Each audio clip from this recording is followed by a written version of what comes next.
Good afternoon, everyone. Ladies and gentlemen, let me put it that way. And on behalf of the organizers, I apologize unreservedly for us starting at this time. Unfortunately, the institution had to go through some fumigation exercise, which led us to moving venues. And as you may know, setup takes a lot of time. And so I apologize on behalf of the organizers. We know it's a Saturday and a lot of us have other engagements that we have to go to. And so again, I apologize for us starting at this time. That said, my name is Adram Fose and I'm going to be your MC for this program. And you are welcome to Nelle Foundation's Elevate Hair Conference. Before we start, I'm going to lead with the opening prayer, and so I will indulge us to take a minute.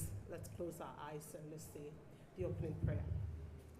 In the name of God the Father, God the Son, and God the Holy Spirit, we thank you, God, for the gift of life. We thank you for bringing us all here together. We pray that this program will continue and go through to the end successfully.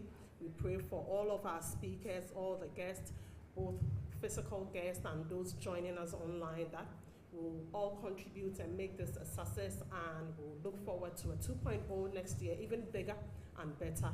In the name of the Father, the Son, and the Holy Spirit. Amen. Now, to give us a bit of background as to why we are having this program, let me read a little bit of information. Despite global progress, many young women in Ghana continue to face challenges that limit their academic, social, political, and economic potential. From balancing family responsibilities with career goals to navigating male-dominated academic and political spaces, these challenges demand collective solutions and supportive networks. Nelle's Foundation Ghana, committed to nurturing purpose-driven women, presents the Elevate Hair, a groundbreaking conference that brings together young women, thought leaders, educators, policymakers, and role models for inspiration, skill building, and empowerment. Now, what are the objectives? To create a platform for young women to connect, learn, and grow. To provide mentorship and knowledge sharing in critical areas of life and leadership.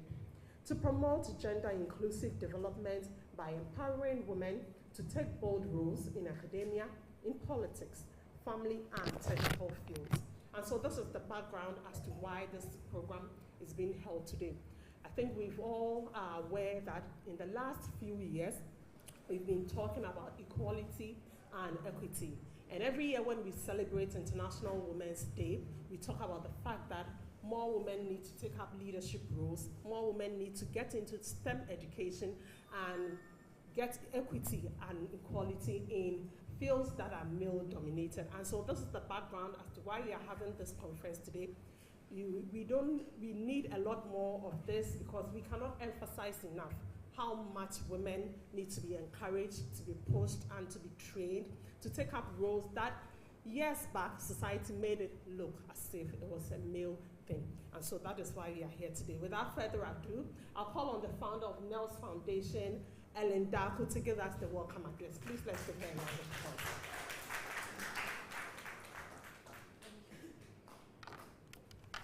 Good morning. Hey, good morning. Oh, good afternoon. Forgive me that. It's been a very, very difficult week. So please forgive us.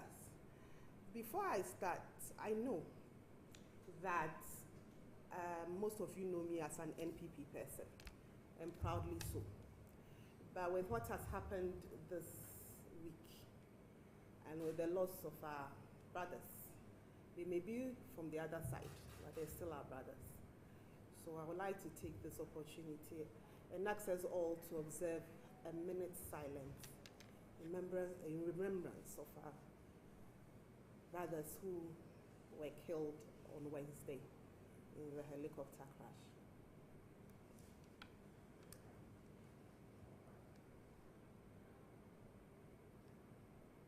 May their souls rest in peace. So, this program has been in the making for how many years? 3 years? 4 years?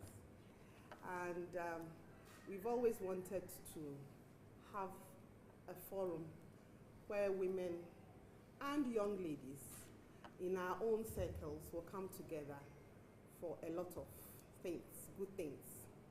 Nelle's Foundation, people ask me what's the meaning of Nelle's. It really is, I just turned Ellen around. So when you look at the spelling of Ellen, and then you start from the back, the Nelles. So it's my name.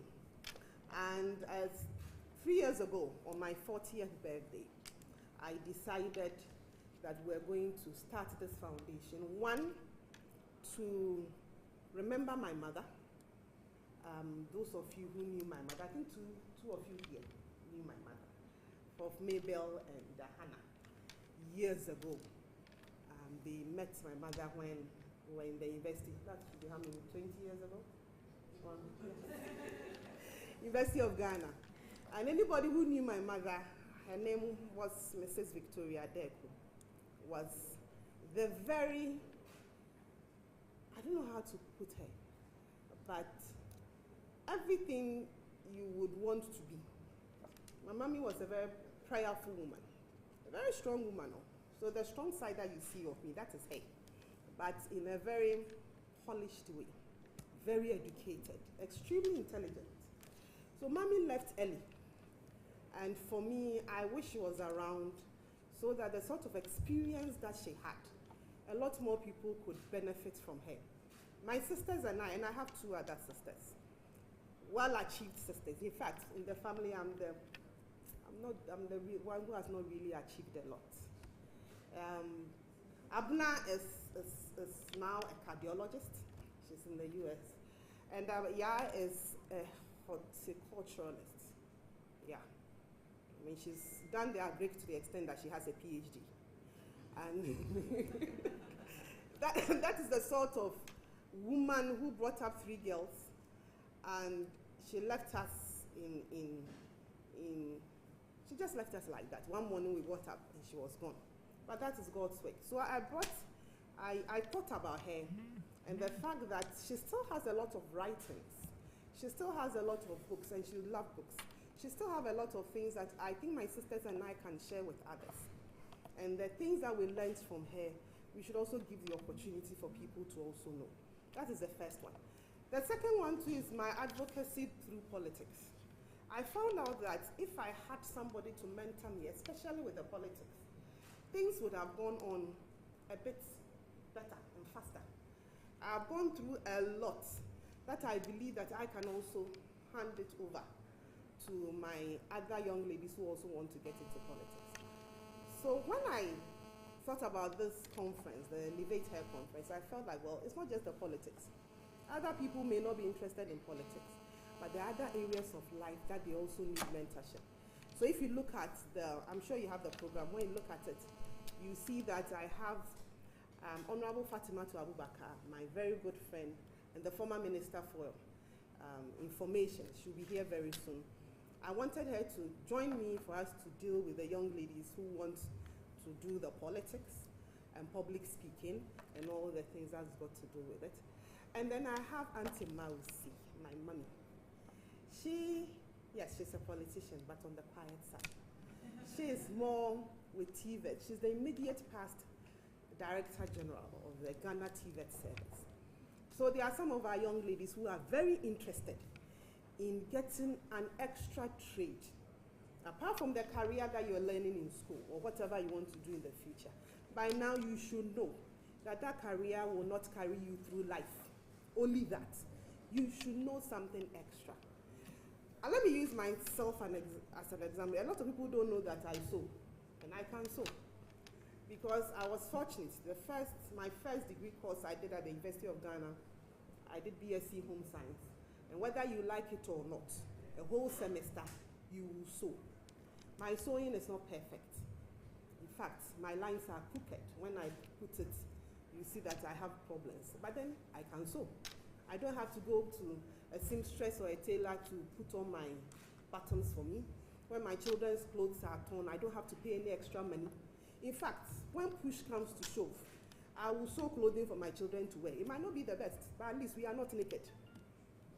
So that is a gift I I learned how to do, apart from my normal career that I have. Another thing that I also learned is how to cook and bake. And then I also learned how to do the thing that you taught us, the soap, if you remember, during your term. You did this, TVET did some small, is it Cara? We did it through some of the groups in some of the regions. It was of great help to us.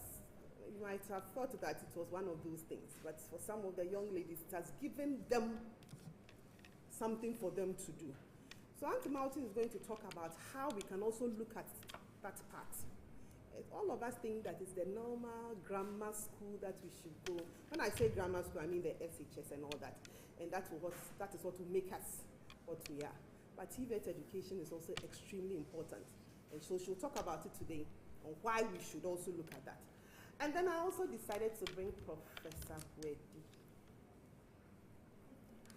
She's going to talk to us about our lives, our psychology, and all that. And then, assuming you want to get into academia, because academia too is not bad.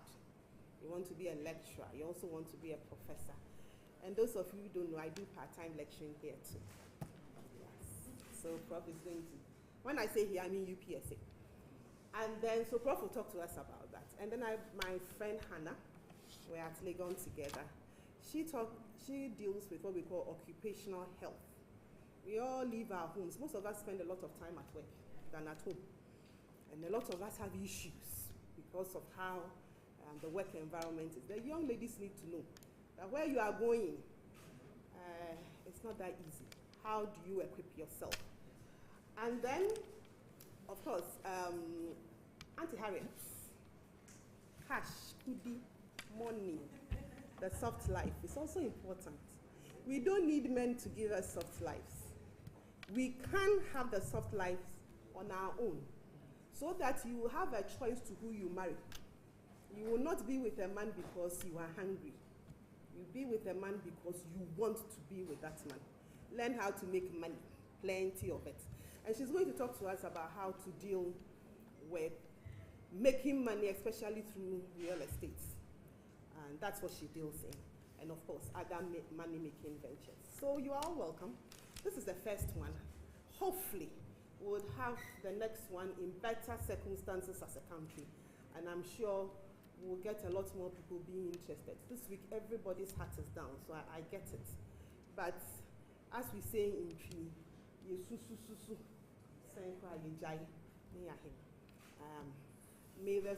I'm still I am also personally very affected by what happened, because I was just telling them that, but for elections, it could have easily been me or my brothers in my group. Was a year by now, not a year, 7 months ago, a few months ago, the same helicopter was carrying us across the country with the former president, the former vice president, and all the government former.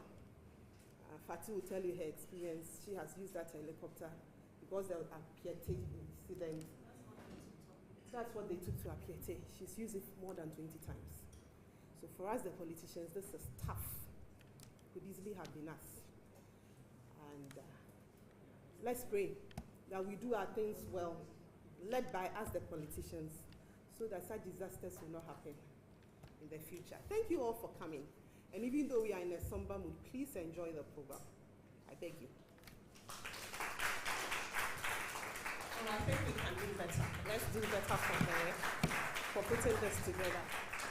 You know, there's this traditional perception in society. When Ellen mentioned that she learned how to cook and bake, I was smiling because I really admire people who find cooking as a hobby. It's not one of my talents. I can speak and work. If you put me to work 24/7 to find money, I won't even complain of being tired. You put me in the kitchen, nah, it's not one of the things I like to do. I can cook, but absolutely, I like food. I like to eat. Like, I'm always eating somewhere, but the work that goes in, when I become rich, I'll hire a chef. That said, let's zoom right into our discussions today. And I'm going to start with academic trailblazers, young women in academia. And by that, I'm going to call on our first speaker. But please bear with me if I'm very strict with the time, because a lot of it has gone by. And I'm very much aware that a number of us have other engagements to go to. So a bit of profile here for our first speaker. So she holds a PhD. This one is a proper PhD, not the stolen ones. She holds a PhD in psychology from the University of Ghana and an associate professor. Again, this one, she's an associate professor, duly earned associate professor of clinical psychology at the Department of Psychology, University of Ghana. She also studied at the Macmillan Center, Yale University, as a fellow of the Fox International Fellowship Program. She's a fellow of the Pan-African Gender Integration Platform for the Gender Malaria Policy and Advocacy Project at the Bill and Melinda Gates Foundation and Center for Gender Studies and Advocacy. She has a passion for promoting and empowering girls and women by providing them with opportunities to reach their full potential, fostering their self-confidence and supporting them to succeed in all aspects of life. Professor Otibwedi is also an affiliate of the Center for Aging Studies, University of Ghana. She's currently a Carnegie African Diaspora Fellow with a strong interdisciplinary background. Prof. Otibwedi's research primarily focuses on the impact of parenting and family dynamics on the well-being of individuals, regardless of age and ability, adolescents, older adults, mental health. She has published in peer-reviewed journals and presented her works at conferences and seminars across the world. Professor Otibwedi is currently working on bystander behaviors and sexual assault. I need to continue. Right, I'll pause it then. So please, let's welcome Professor Otibwedi as she takes on our first topic. Thank you. That was... I'm excited to be here. I've been here for almost 2 hours because I'm very time conscious. I learned it in Yale. I mean, you can't be there at the time of the program. You can't be there. You can't be there before 30 minutes. So it's been with me, and I'm happy we started, and apologies taken. And distinguished ladies and gentlemen, good afternoon to you all, and thanks to the organizers for inviting me to speak on academic trailblazers, young women in higher education. And thank you to my mentees at the University of Ghana. Can I see you? Plenam and Abla, for making it here. Yeah. So I'm going to talk about young women in higher education this afternoon. And good afternoon once again, cherished colleagues, and most importantly, my dear young women gathered here, who are future trailblazers, nation builders, and change makers of Africa. It is truly an honor to stand before you at this conference, Elevate Her, a space dedicated to igniting dreams, strengthening resolves, and rewriting the narrative of African women and girls. When I look around this room, I see promise that must be nurtured, defended, and unleashed. I stand here today not because of my journey, because my journey was smooth, but precisely because it was not at all. And I hope that by sharing my story, I can remind you that the barriers we face are not stop signs, but stepping stones to greatness. The journey through higher education is one of the most transformative periods in a young woman's life. It offers not just academic credentials, but an opportunity to shape your identity, discover purpose, and build a foundation for a meaningful career. Yet for many young women in Ghana and across the globe, Access to and success in academia is neither straightforward nor assured. My own journey did not begin in lecture halls abroad or grant offices. It began right here in Ghana as a young teaching assistant at the Department of Psychology. I had no clear map for the future, but only a burning desire for learning and a desire to touch lives through psychology. Yet from the start, I faced closed doors. After my master's degree, despite my qualifications, I knocked on many doors in search of a lecturing position, but the doors did not open. I know many of you can understand how heavy a shut door can feel, but I have learned that sometimes when doors do not open, they are training you for the strength and resilience to build your own. Culturally, many of us, especially young women, face prevailing cultural expectations that still prioritize the domestic and reproductive roles of women over their academic and professional aspirations. Girls are often socialized to have the ultimate success in marriage and motherhood, not in leadership or intellectual accomplishments. As a result, many families discourage their daughters from pursuing higher education, especially in demanding disciplines such as psychology, engineering, law, and medicine. I don't mean to say the other ones are not. These gendered expectations stifle ambition and limit the visibility of women in academia and leadership. Economically, many of our young women are constrained and then survive. Many of them have to work. That's affecting their academic performance. In extreme cases, many of them fall to exploitative relationships, further endangering their well-being and academic focus.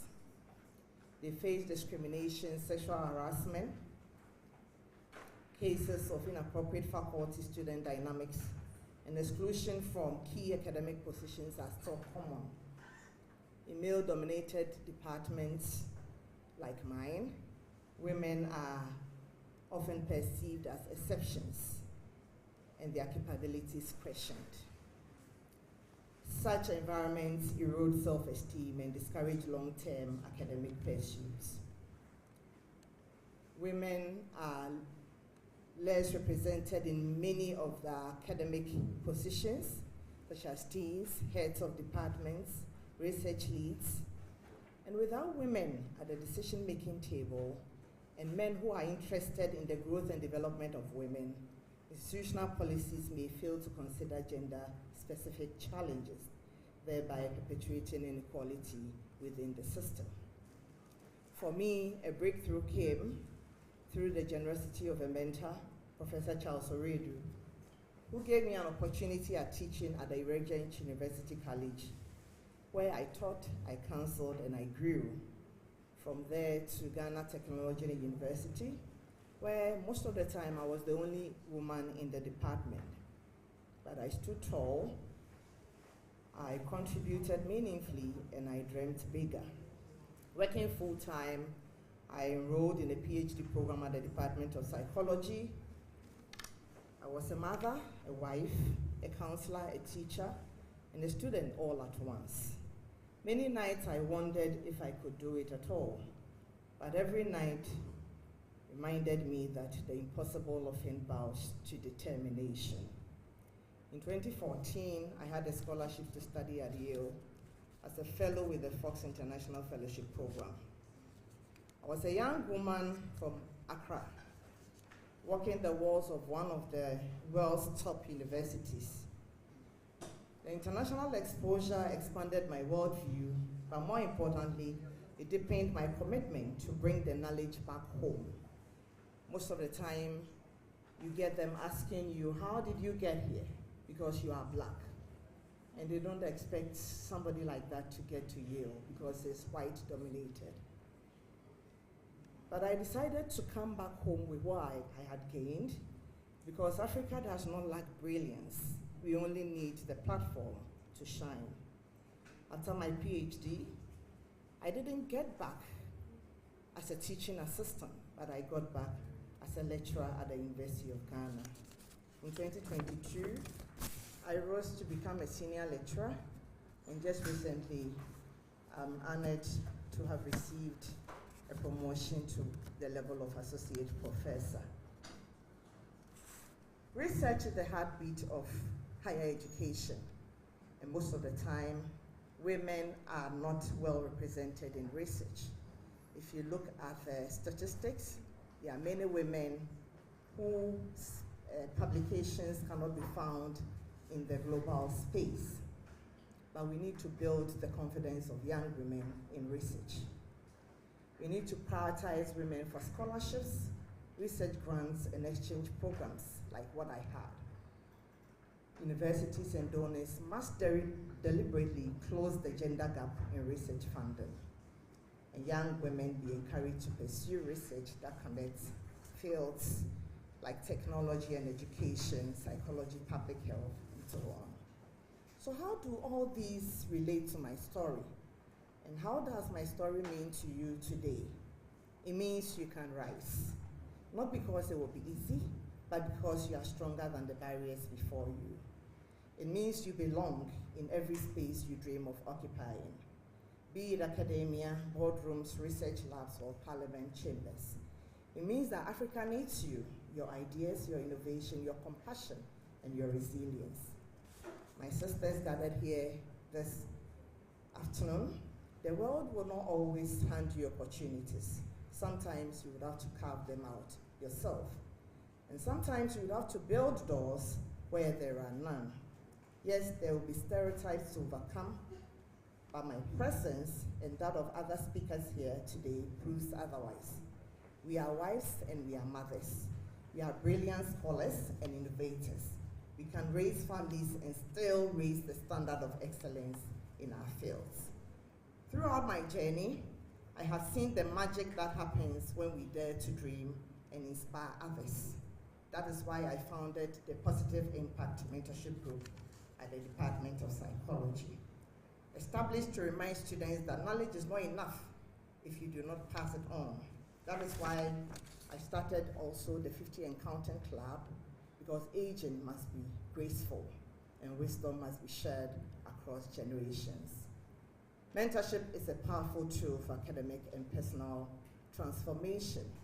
For young women navigating the often challenging terrain of higher education, mentorship can serve as a compass, offering direction, encouragement, and a sense of belonging. Formal mentorship programs are encouraged through our schools and institutions, and these help demystify academia, open doors to research and internship opportunities, and encourage long-term academic planning. Today, I encourage peer mentorship as well, when women support one another at every stage of the academic ladder, from undergraduate to postgraduate levels. A strong culture of solidarity and shared growth emerges. But how do we overcome these stereotypes? How do we challenge the status quo? To thrive in academia, young women and our women here, we need to redefine our capabilities. From the classroom to the labs, to the boardrooms, we must see ourselves as intellectually capable, creative, and resilient.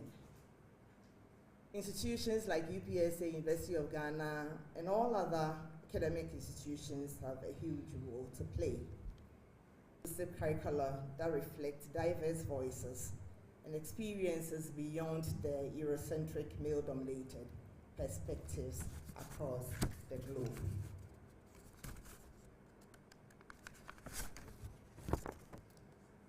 Visibility also matters. When young women see successful female academic researchers, inventors, and tough leaders, it challenges the idea that success in academia is a male preserve. This is institutions, media outlets here today, wherever you find yourselves, civil society groups, must take deliberate steps to showcase the stories, the achievements, and innovations of women in higher education. We should create spaces that are safe, affirm, and empower women. This means we should establish clear, effective, and confidential reporting mechanisms for sexual harassment, bullying, and discrimination in our workplaces. We need to strive for academic excellence. We need to develop strong study habits. I see many young people here. Success in academia begins with intentional habits, effective time management, goal setting, and the ability to balance academic commitments with social and personal responsibilities. You need to access support. You can't do it alone. So seek support from other people, from mental health services on campus, from your mentors and other students. Universities must invest in professional counseling services, peer support systems, and wellness campaigns that promote balance and resilience.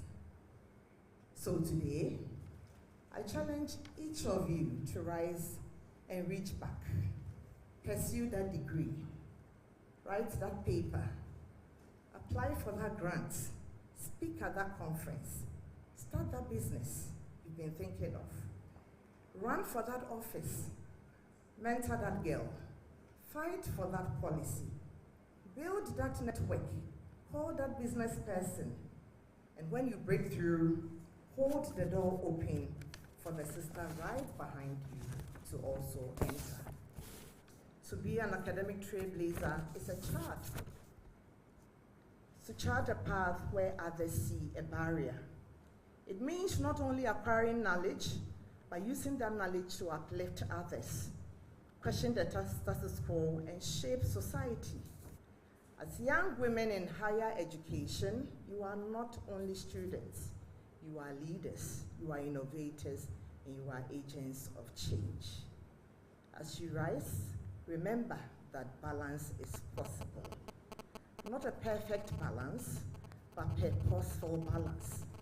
I'm here because of faith, because of friends, because of mentors who held me up my strength when my strength failed. Cherish your support system and never forget to give thanks to the one who ordered your steps, and that is God.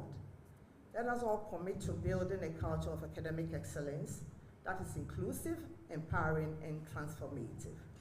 Let us celebrate women who teach, who research, who write, who speak, who challenge, and who lead. To Nelle's Foundation, thank you for birthing Elevate Her. To every young woman in this room, thank you for showing up, daring to show up for yourself. To the men who support us, thank you for standing with us. May we live here today reminded that no dream is too audacious, no goal is too high, and no barrier is insurmountable when African women decide to rise together. May our stories inspire more stories. May we lift Africa higher by lifting her higher. And most importantly, let us support the next generation of young women to rise, unapologetically and confidently as academic trailblazers. Thank you, and God bless you.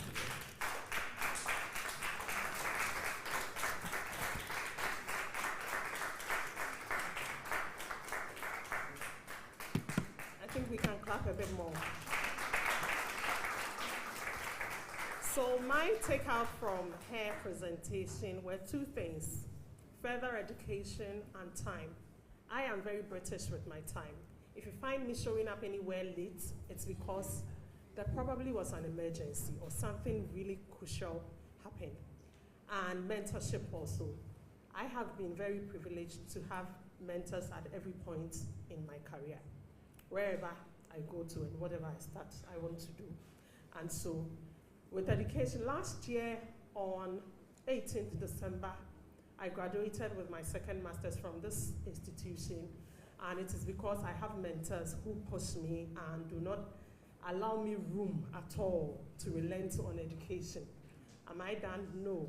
Am I going on to the next one? Yes, 1st September, I'm starting school again. And so do not let anyone brainwash you with the Obadi open school baby. It doesn't wash anymore.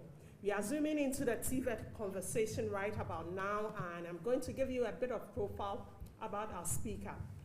Madame Mausi Nudeko, I hope I got the pronunciation right. If I didn't, please forgive me. Madame Mausi Nudeko is an advocate for technical and vocational education and training and a women's rights advocate. She is also an experienced technical and vocational education expert, social entrepreneur, small business development specialist, women and youth vocational and entrepreneurial capacity developer. Madam Mausi has over 35 years of experience in entrepreneurial and vocational training and promotes TVET education as the key to self-employment and national development. She has many recognition and awards. 2022 Ghana's Most Respectable in Vocational Education and Training. 2022 African Public Service Optimum Personality Award in Technical Education. The Africa Outstanding Professional Awards in Addis Ababa, Ethiopia in 2022 in Vocational Education and Training. Madam Mausi holds a Master of Fine Arts degree from the University of Ghana. I think with that said, let's give her a very big round of applause.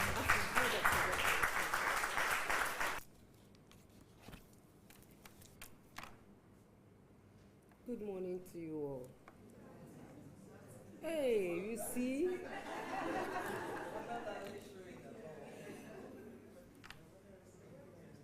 Good afternoon to you all. Once an honorable, always an honorable. Honorable Minister, our cherished professor, good friends here. I'm humbled and honored to be with you today. This gathering is not just a celebration, it's a movement. It's a call, it's a responsibility. Today we speak of breaking barriers, empowering the TVET woman. And for me, it's not just a topic, it's a lifelong mission. A mission born in my earliest days working with rural women in small towns and border communities across Ghana. A mission sharpened through decades of training thousands of girls in apprenticeship programs, supporting female-led enterprises, and fighting to make sure that the girl child knows that she too can create, build, fix, innovate, and lead. Now let's talk about the gendered TVET experience, the landscape. When I became the first woman to lead the Ghana TVET service, it was a proud moment. But it also reminded me of how few of us made it to such positions. Why? Because for far too long, our sisters have been left behind out of the story of technical and vocational development. Let's be honest. When we say TVET in many Ghanaian homes, what comes to mind? Sewing, catering, dressmaking. That's what they talk about. These are noble and vital traits, and I always respect them. But where are the girls in welding? Where are the women in electricals? Plumbing, tiling, auto mechanics, digital fabrication, drone repairs, or robotics? Where are they? Where are all these high-earning, high-growth sectors seen as for the boys? Why? The story is society has created a fence and told the girl, stay on your side. Stay, stay, stay. That's your space. Get out of it. That's what society has done.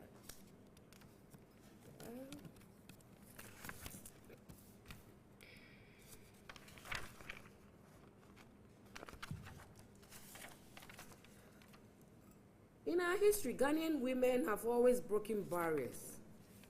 The women of Makola, who built markets with their sweat and intelligence long before we spoke of entrepreneurship. The craft women of Bonre, who wove kente with their hands whilst raising whole families.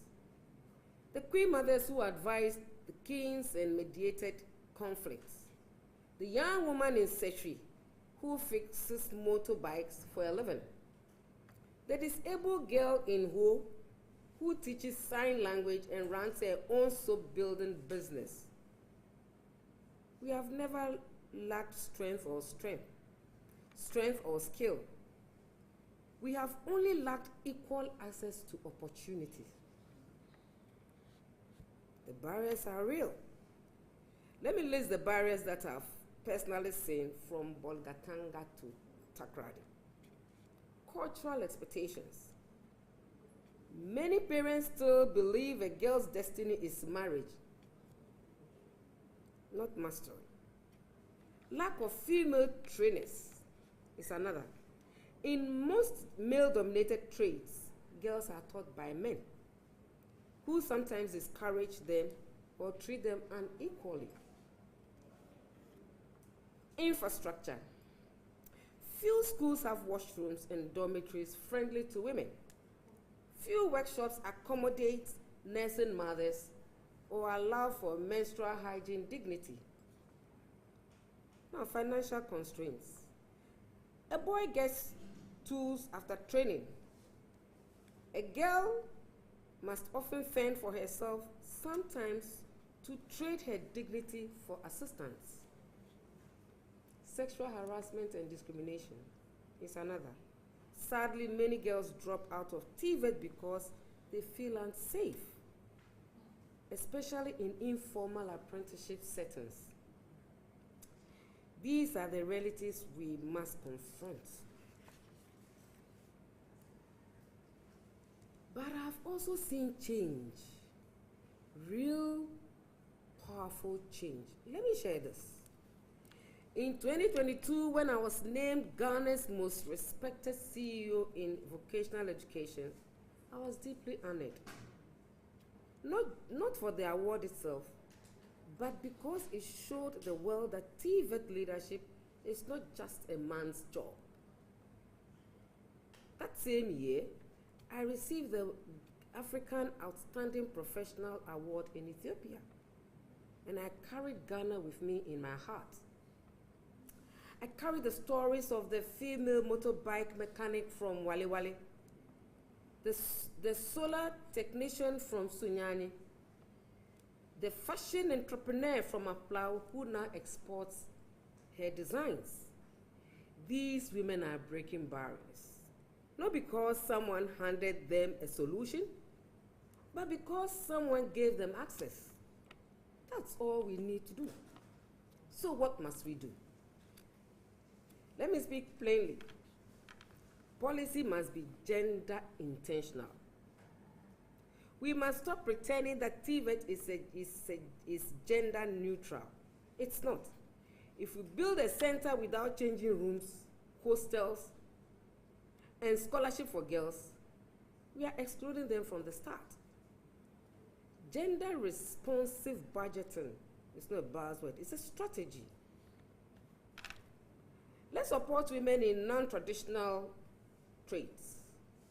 We need a national affirmative action program to recruit, mentor, sustain girls in trades like robotics, metalworks, auto electrics, digital fabrication, construction, animation, and AI-related vocations. We also need to train female instructors and have role models. A girl will feel safe and inspired when she sees someone who looks like her in the front of the class or managing a workshop. Let's invest in women instructors. Let's lift each other. Now we need to protect girls from exploitation. Our apprenticeship system needs urgent reform.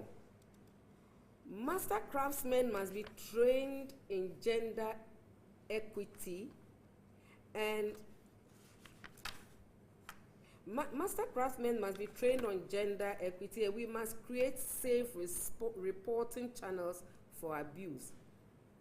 Apprenticeship should never come at the cost of the girl's dignity. We need to fund women entrepreneurs. After training must come tools. After tools must come space. After the space must come markets. We need a national TVET Women's Fund, period. Now promote TVET as a first choice. Let's change the narrative. University is not the only path to success. A skilled woman is a powerful woman. Let's go to JHS and SHS schools and tell the story boldly. TVET is smart, TVET is dignified, TVET is for girls. Now my call to action. To government, we need to push on Ghana TVET's transformation agenda with gender equity at its core.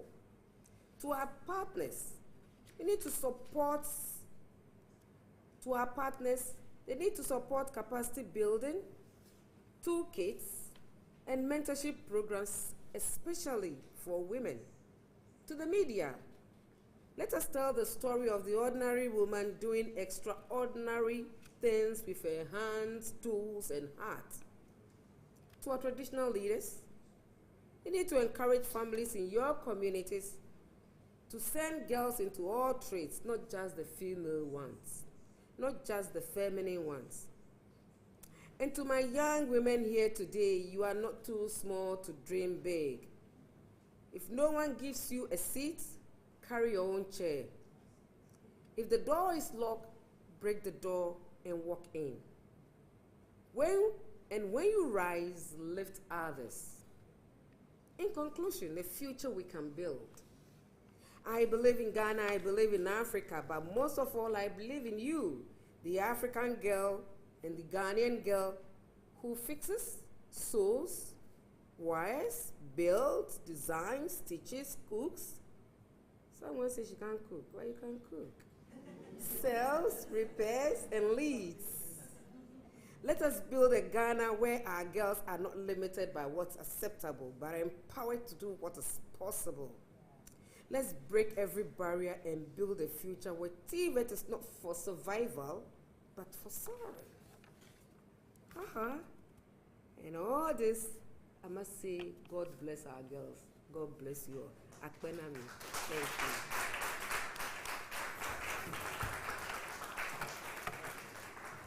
Let's clap better. If for nothing at all, I know one of us here who does tie and dye. If your boots is responsible for Berama tie and dye. Well, you heard it for yourself. My younger sister also read home economics and went on to the university to read fashion, and she's a fashion designer, so I can relate with the TVET story. Before we move on to our next speaker, we are live on Kofigo Media on both Facebook and YouTube. Kofigo is spelled Kofigo, Kofigo Media on both Facebook and YouTube. And so let's move on to the next topic. And you know how you go to an event, you are a moderator and you are asked not to be biased. But please allow me to be biased, okay? Because so our next speaker is my boss, she's my confidant, she's my big sister, best friend if you like to add. She's one of the reasons I'm doing a lot of schooling, because she will not allow me to breathe if I don't pick the next form. So here's a bit of profile, which I can give you, even extempore, but for the sake of formalities, let me just read it for you. So she's a Ghanaian lawyer, entrepreneur, and former Minister for Information of the Republic. Born on September 16, 1986, she served as minister in 2024 after previously holding the position of Deputy Minister for Information. A graduate of the University of Ghana and Ghana Law School, she was called to the bar in 2020 and is currently pursuing an advanced law degree from the University of London. With experience in both corporate administration and resource management, she has built a diverse professional career, known for her commitment to mentoring young women. I'm one of them, particularly from northern Ghana, but I'm from Ashanti region. Fatumatu actively supports education and empowerment initiatives. She has partnered with UNHCR Ghana on humanitarian projects and continues to advocate for youth development. A mother of two, let me say three, I'm her first unofficial firstborn.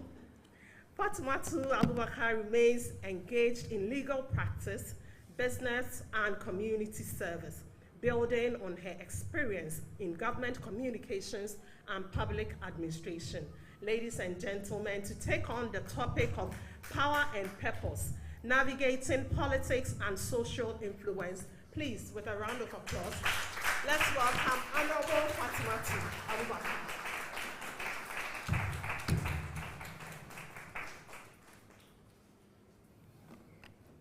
Madam Chair, our gracious hosts, distinguished speakers, ladies and gentlemen, good afternoon.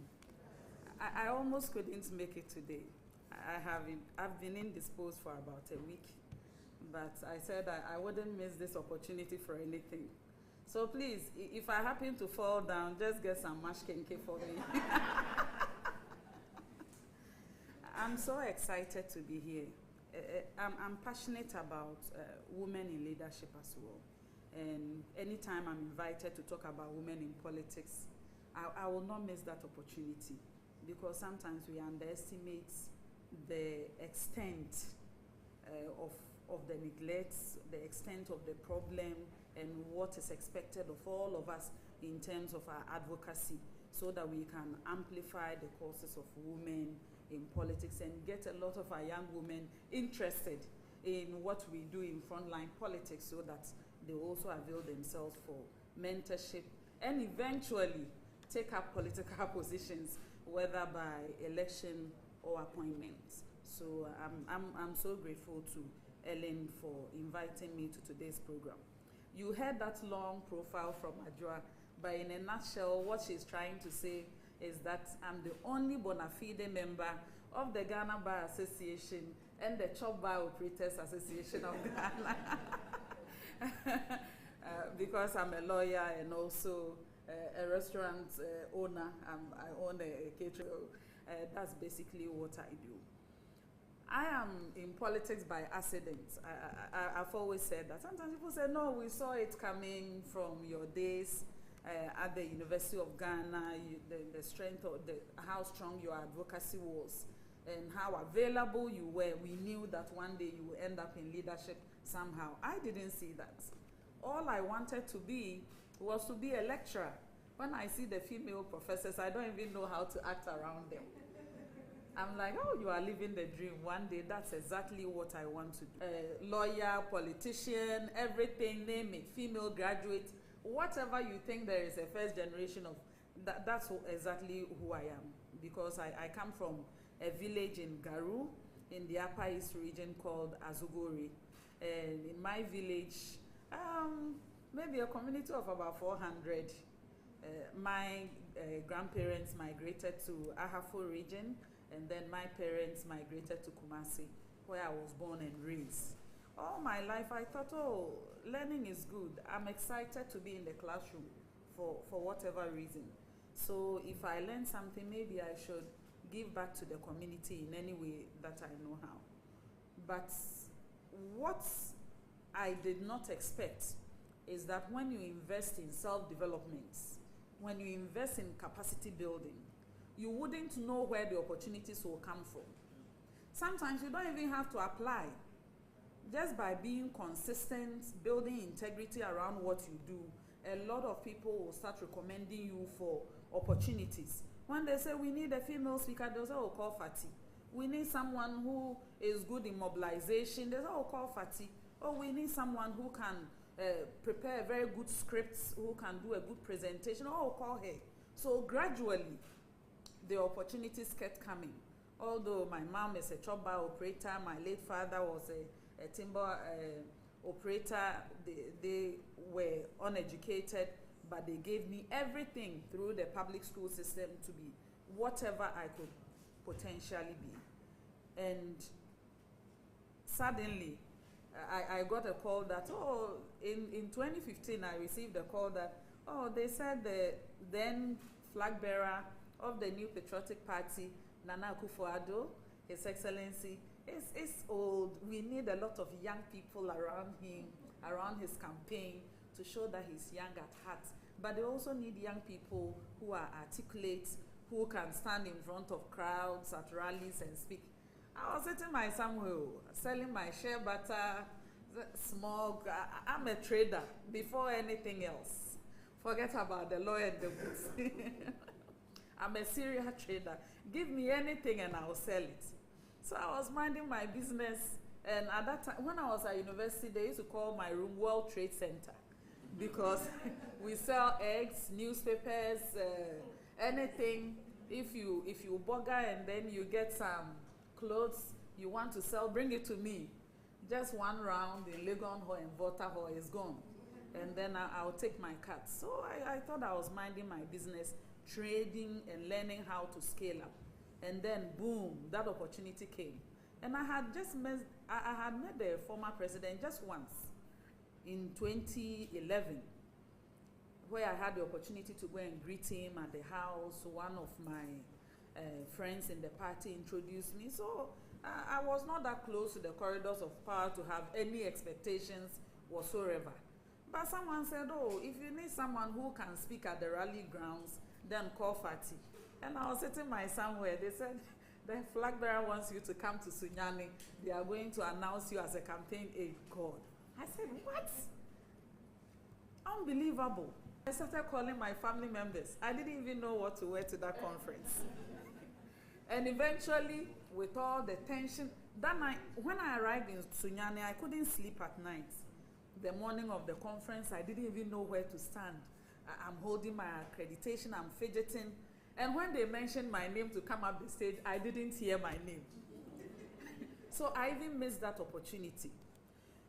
What I'm trying to say is that for women who end up in politics, a lot of girls have the impression that maybe they are second generation, third generation, fourth generation politicians.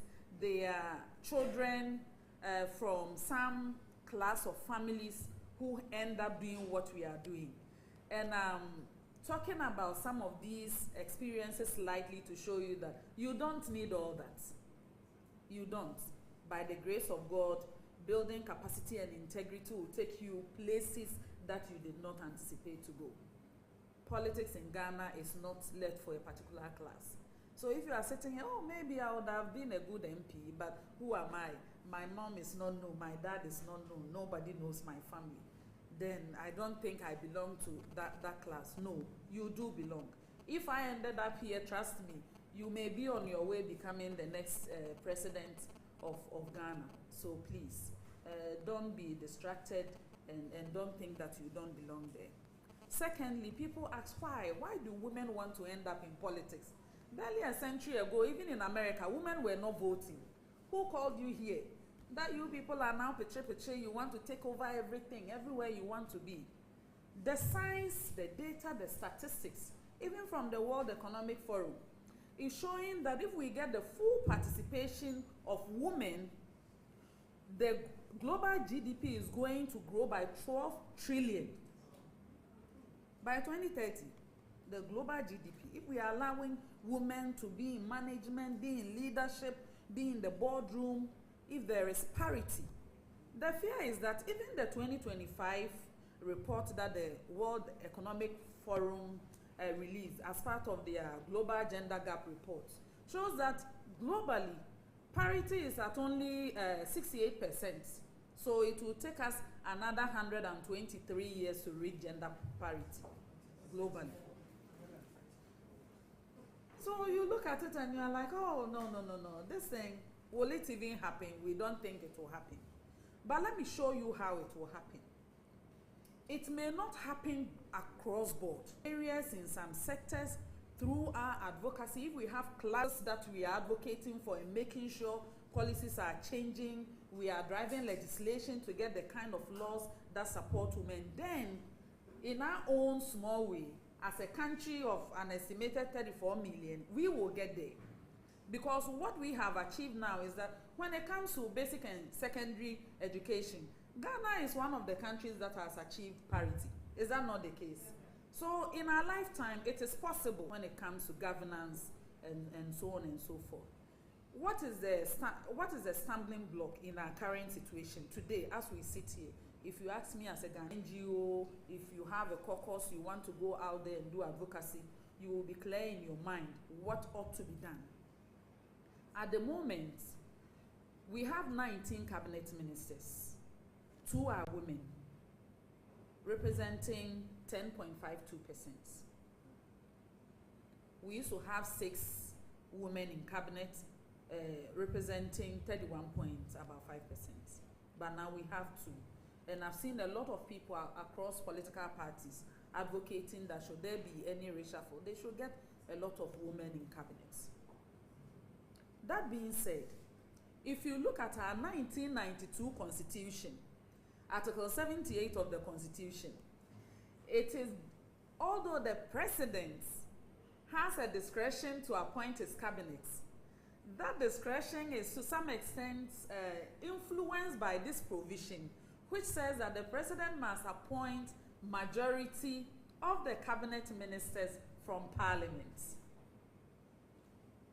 So if you have a parliament that over decades cannot even produce 20% of women, it means pound for pound, if the President must obey the Constitution, and we are under rule of law, there is the tendency that if I'm